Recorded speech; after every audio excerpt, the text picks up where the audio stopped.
Halo, selamat pagi anak-anakku kelas 5. Bagaimana kabar kalian hari ini? Semoga kita semua selalu dalam lindungan Tuhan yang Maha Esa. Amin. Anak-anak sudah siap belajar ya? Hari ini kita akan belajar tema 4. Sehat itu penting. Subtema 3. Cara memelihara kesehatan organ peredaran darah manusia. Pembelajaran 3 dan 4. Mari kita mulai. Menu materi hari ini, kegiatan 1, tujuan pembelajaran. Kegiatan 2, materi pembelajaran. Kegiatan 3, literasi. Kegiatan keempat, numerasi. Kegiatan kelima, kesimpulan. Tujuan pembelajaran pada kesempatan kali ini, 1. Dengan kegiatan mengamati contoh pantun, siswa dapat menjelaskan pantun yang disajikan secara tertulis. 2.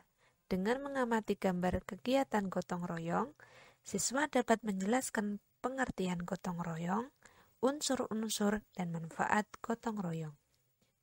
3.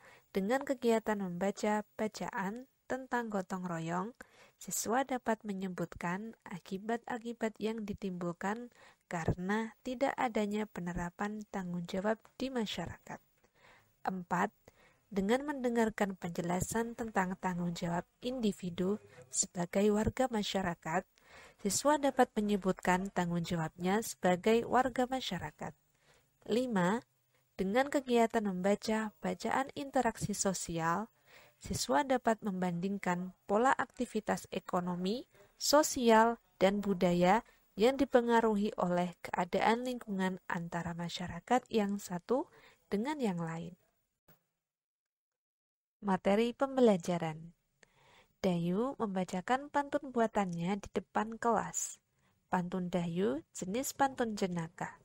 Dayu berhasil membuat tertawa teman-temannya melalui pantunnya. Artinya, Dayu berhasil menyampaikan amanat dari pantun itu. Apa makna amanat pantun? Membuat pantun harus memperhatikan sajak dalam pantun. Misalnya, akhiran barisan pertama adalah N, maka baris ketiganya juga harus N. Jika akhiran baris keduanya T, maka akhiran barisan keempatnya juga harus T. Membuat pantun juga harus memperhatikan amanat atau pesan dan nasihat yang ingin disampaikan kepada pembaca. Contohnya, pantun yang mengandung amanat ajakan kepada masyarakat untuk ikut bergotong royong. Contoh pantun, jalan-jalan dekat pohon, akhiran barisnya adalah huruf N. Tempat indah hijau rumput, akhiran barisnya huruf T. Pada Tuhan kita memohon, akhiran baris adalah huruf N.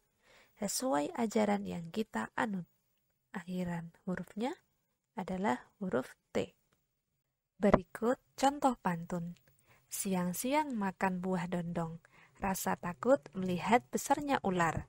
Mari kita melakukan gotong royong agar pekerjaan cepat kelar. Gotong royong merupakan salah satu tanggung jawab warga masyarakat. Apa sebenarnya gotong royong itu? Mengapa gotong royong menjadi tanggung jawab warga masyarakat?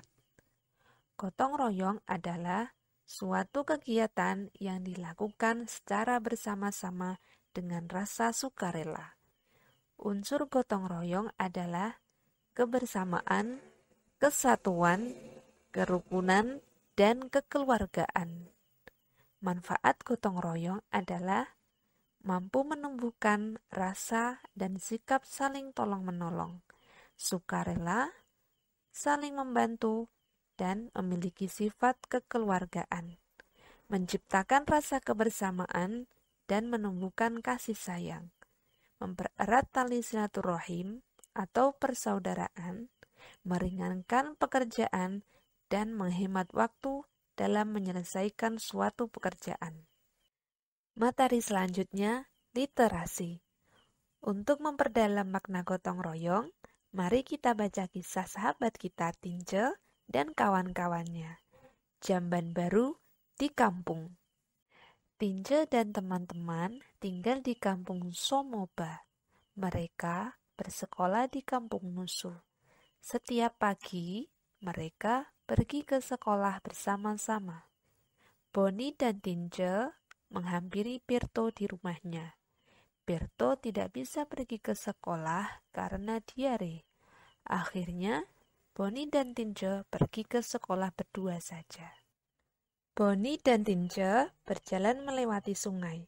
Karena perjalanan jauh, mereka beristirahat di bawah pohon yang rindang. Mereka beristirahat sambil makan bekal yang dibawa dari rumah. Di sekolah, Pak Guru mengajarkan cara hidup bersih.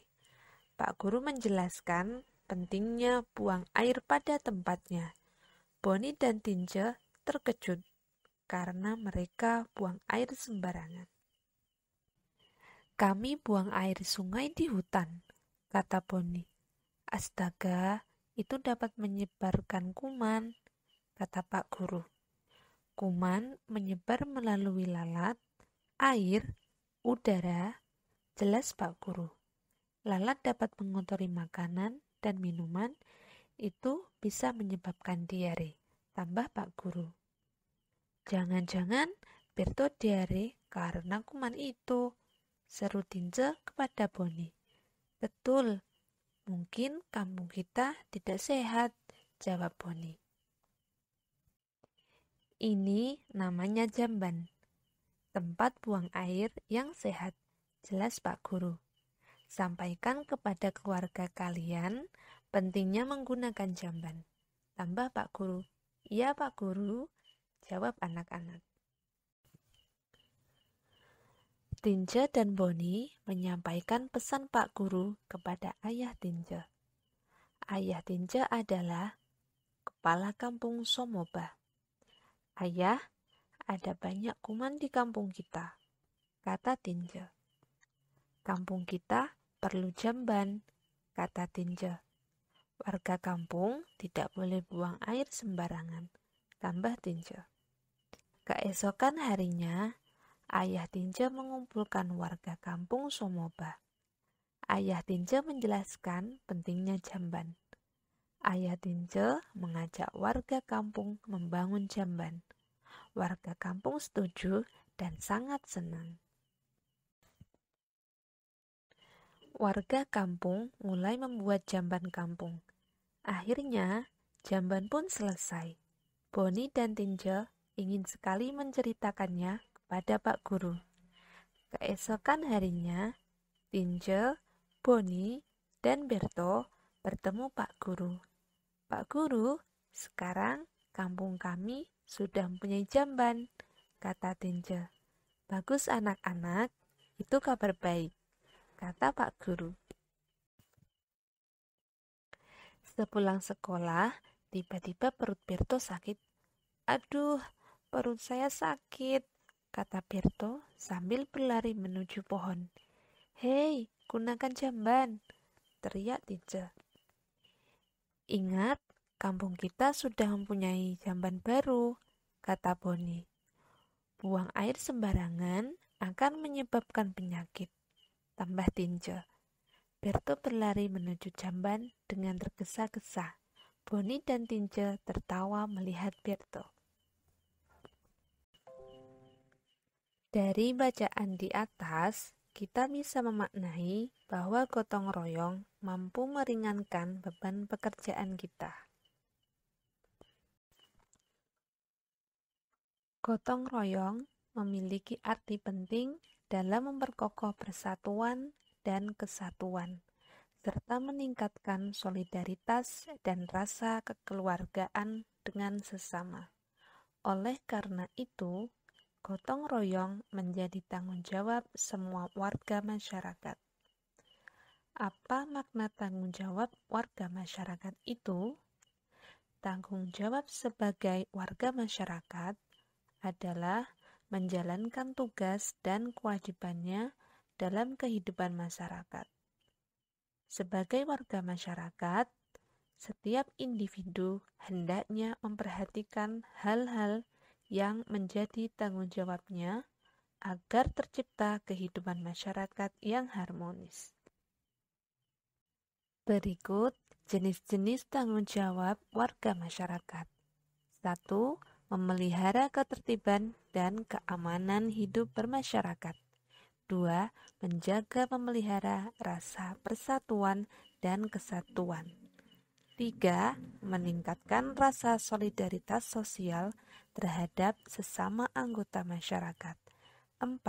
Menghapuskan bentuk-bentuk tindakan diskriminasi dalam kehidupan masyarakat untuk menghindari disintegrasi masyarakat, bangsa, dan negara.